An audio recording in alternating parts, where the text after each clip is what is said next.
Top of Mind Florida here, and it's not Top of Mind Florida without Brian Crowley sitting across from me. How are you, buddy? I'm great. How are you doing, Michael? Gosh, nothing to talk about in this now, state. you know, this state, Florida may be the most boring state in the union, as far as I can tell. Worldwide, we might be the most boring. I mean, nothing ever happens. It's so, I don't even know why, anybody pays attention to Florida. We will disprove that notion in the next few minutes. From legislative races to budget, so it's a rich menu. Take it away. What's top of mind to you, my friend? One of the more fascinating things that has happened in the last couple of weeks has been the sudden announcement by Congresswoman Debbie Wasserman Schultz that she is going to run in a district that is predominantly black. Mm-hmm. This has created a firestorm among leaders in the black community. Her argument has been that, look, I'm on the Appropriations Committee, I'm a senior member of the House, I'm a senior member of the Democratic Party, I have influence, I can help the district.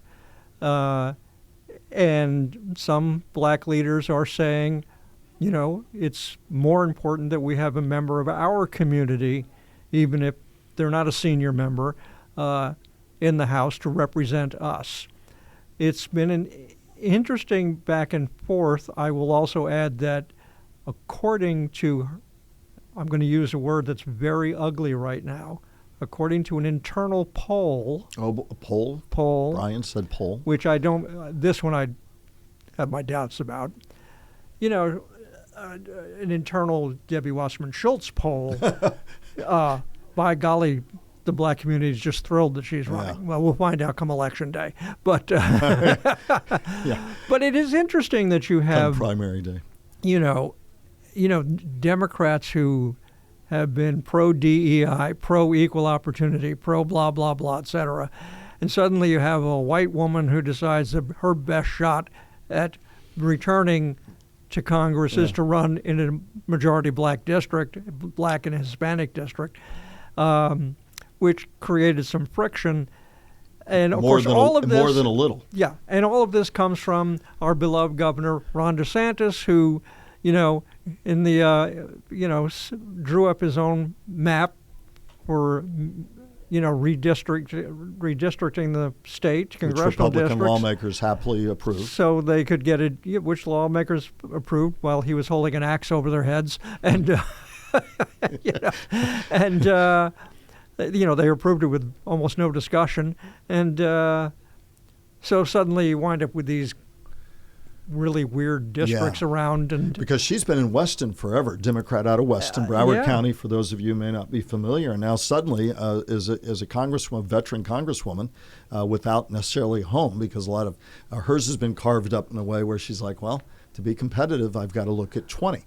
Here's the interesting thing about 22. So you've got her running, you've got controversy about her running, you've got more controversy because amid all of that, Sheila Sherfless McCormick left the House amid an ethics cloud, but now is saying, I'm running for the seat. I tell you, trying to keep track of this for voters right now, of what's going on, and these new gerrymandered districts, and gerrymandering's been going on by both sides for ever and ever, but so it's not a dirty word, it's reality, but it's like, holy cow, Brian.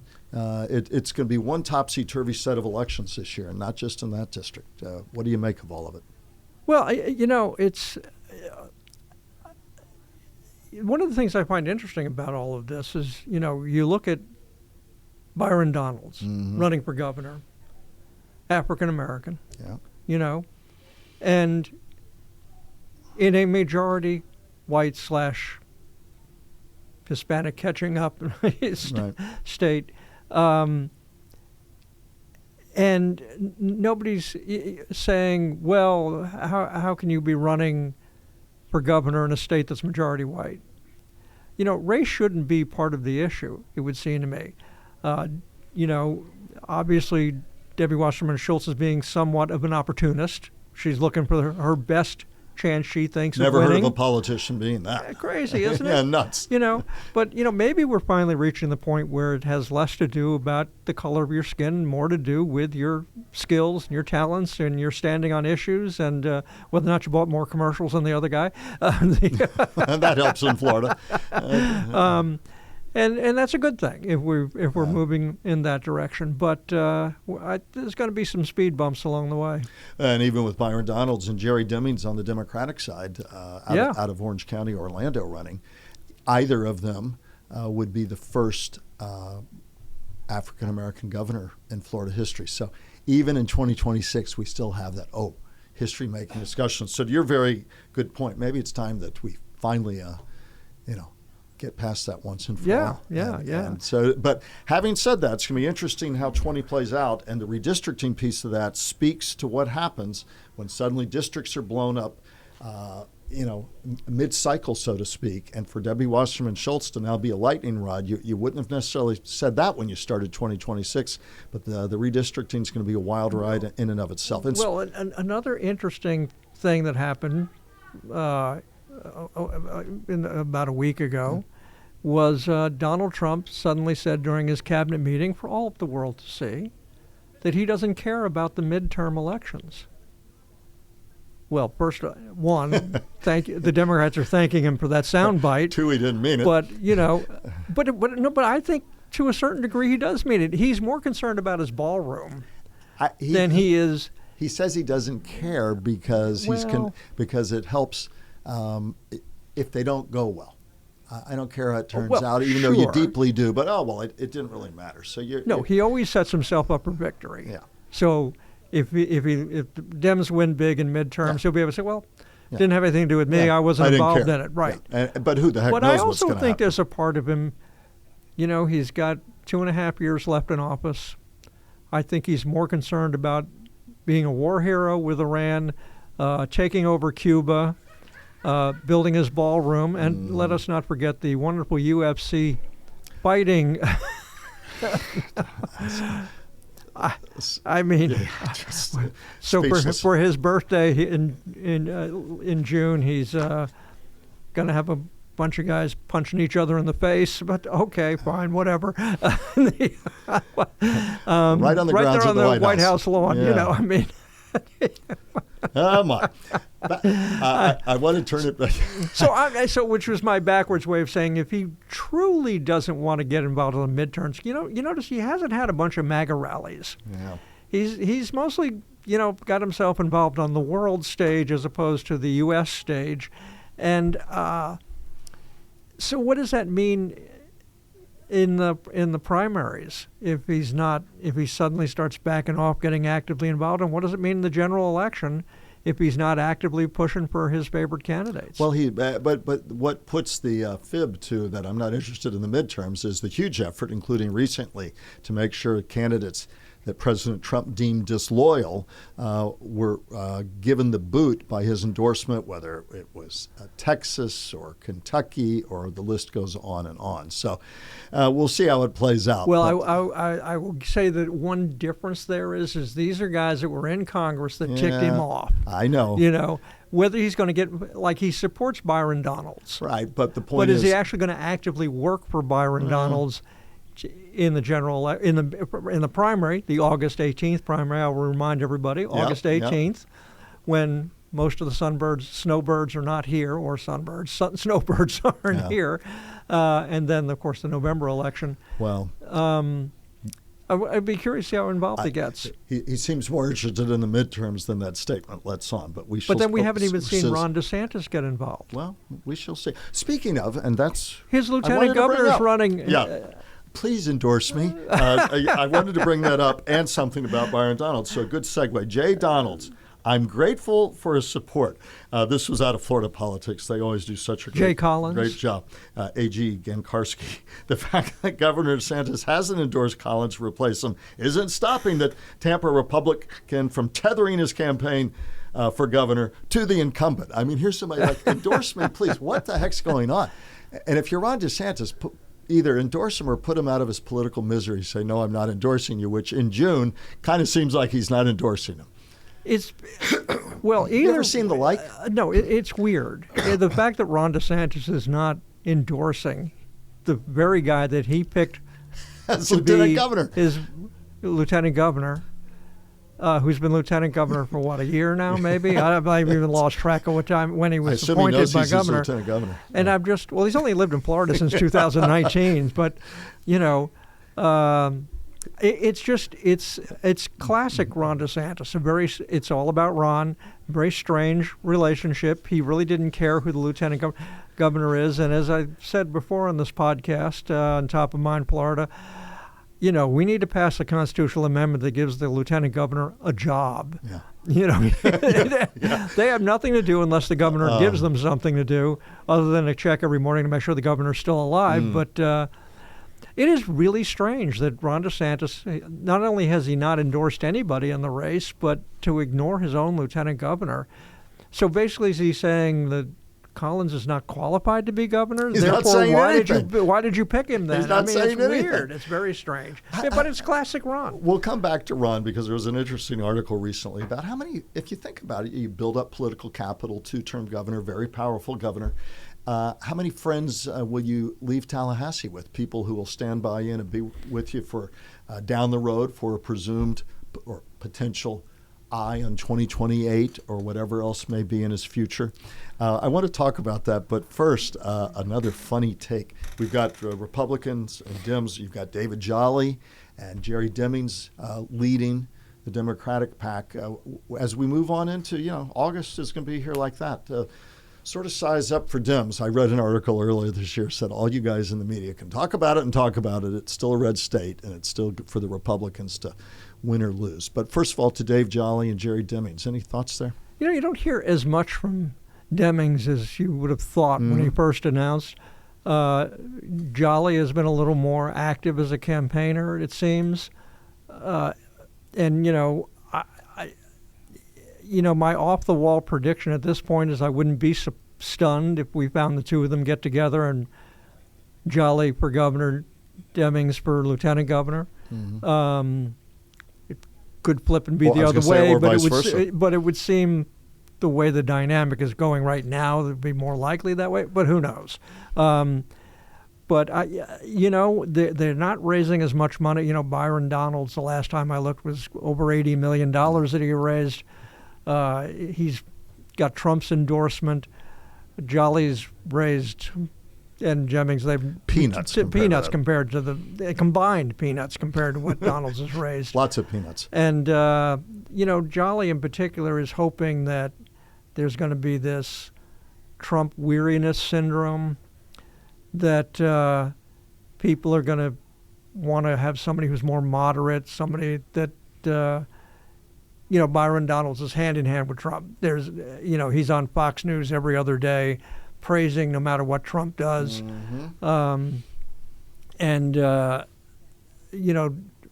There's this belief that come general election time that people are getting weary, in large part because of the economy.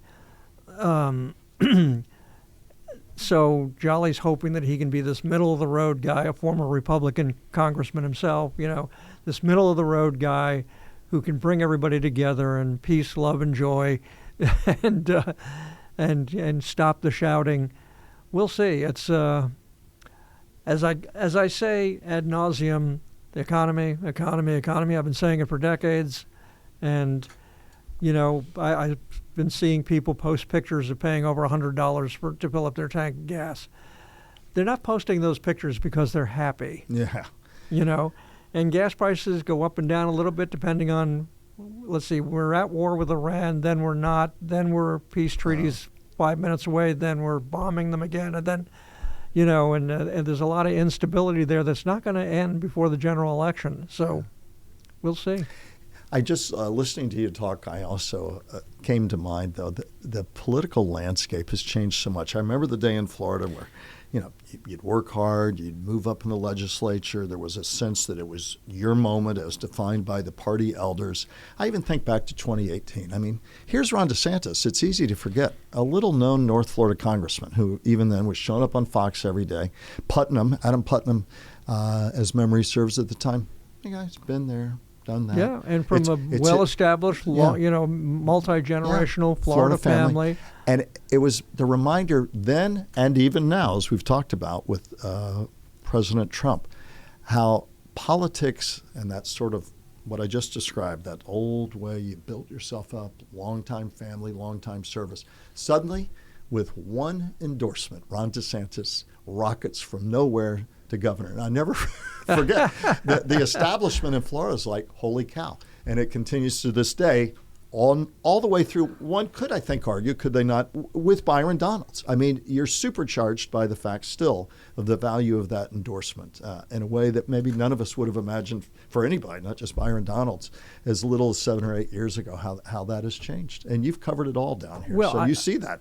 I think the thing that we need to keep an eye on in the general election, obviously Trump's endorsement has helped Byron Donalds a lot. In getting the nomination. And he's gotten not just Trump's support, but he's gotten a lot of support from Republican political leaders all over the country. and David Jolly and Jerry Demings, whichever one of them becomes the Democratic nominee, will get a lot of support. Others in that race, but right now we mention them because they're at the head of the pack. But will they get the money from the DNC and other Democratic organizations if it looks like Byron Donalds is so far out front that he can't be beat? But the real key is going to be the nearly 1/3 of Florida's electorate that are no party. And, they don't vote in the primaries. They probably don't care who Trump endorses or doesn't endorse. When they vote in November, they will be the deciding vote. And I think that David Jolly in particular is hoping that he'll pull off enough of them, because Republicans now have 1.5 million more registered voters in Florida. Yeah. This went from a purple state to a deep, deep red state. The odds of a Democrat winning almost anything in Florida has diminished greatly. So it really would take some movement by no-party voters who, whether it's the economy, whether it's the Iran war, whether it's the proposal for homestead tax exemptions that's probably going to be on the ballot in November, and a host of other issues, what will motivate those voters? And then, are they willing to lean Democrat or lean Republican? And we'll find out in November. Pocketbook. Meanwhile, if you're Paul Renner, former House Speaker, interesting article about him. And again, it speaks to the value of endorsements. And are you getting on the right or wrong side of President Trump? Florida politics at this moment in time, quote, can be described as a good man making a self-destructive bet by going scorched earth against Donald Trump-backed Byron Donalds ahead of Memorial Day weekend. Here's Paul Renner, one of the most powerful people in Florida. What do you think? Yeah, I think right now memories are long, and you're probably not helping yourself. And here's a guy who, much as I described a few minutes ago, says, I did all the right way. I checked all the boxes. I'm the House Speaker. That means something. Well, no, not so much right now. And you may be getting on the wrong side by going against the favorite of President Donald J. Trump. One of the things that I used to think every time they swore in a new House Speaker and Senate President, they have these portraits all around the galleries of former House Speakers and Senate Presidents. But every year they have to take one down, so there's room to put up the new one from the former House Speaker, Senate President. And I used to think every once in a while they should have members stand up, go to the oldest pictures, and point to them and say, can you tell me who that is? Yeah. Most people can't tell you who the House Speaker and the Senate President is right now. There are damn few voters who know that Paul Renner was House Speaker, and there's even fewer voters who care. Right. We have. You could probably walk up to most people and ask them to name the last 5 Florida governors, and they couldn't name them. Jeb Bush certainly learned that lesson the hard way, and. I was there when he was learning at New Hampshire. Yeah, please clap. But so. I think for Renner's campaign, he needs to concentrate more on issues and forget his life as House Speaker and maybe raise a little bit of money. I Yeah, mean, which is tough. his campaign seems pretty weak at this point. But again, they believe that Byron Donalds ultimately collapses. They think that there's going to be they're supporting Trump, but they think that with all this other stuff going on that we've already talked about, that the mood for Trump and anybody who supports is going to diminish. Mm-hmm. Well, good luck with that, because the bottom line is unless Trump stands up tomorrow and says, I made a mistake, Byron Donalds is the most terrible human being I've ever known, right. That's not going to happen. That's not happening. And he's got, 10, 15 times more money than you do, so see you later. Yeah. And before we end up this episode, July 1st, we don't talk about it enough. They actually have to have a budget in place, which they didn't do in regular session. Been sloshing through specials to get the budget done. You had a few notes as we look at July 1st for a Florida budget here. Nobody runs government better than Republicans. Mm-hmm. If you doubt that, ask them. They have campaigned and promoted themselves for decades as the party that really knows how to run government. This is now the second year in a row. The supermajority Republicans in the House and the Senate in Florida have failed to pass the budget in their regular session and have had to go to special sessions to pass the budget. They have to have it done by July 1st. Constitutionally mandated in Florida. Otherwise, the government shuts down. And they struggle to get it done.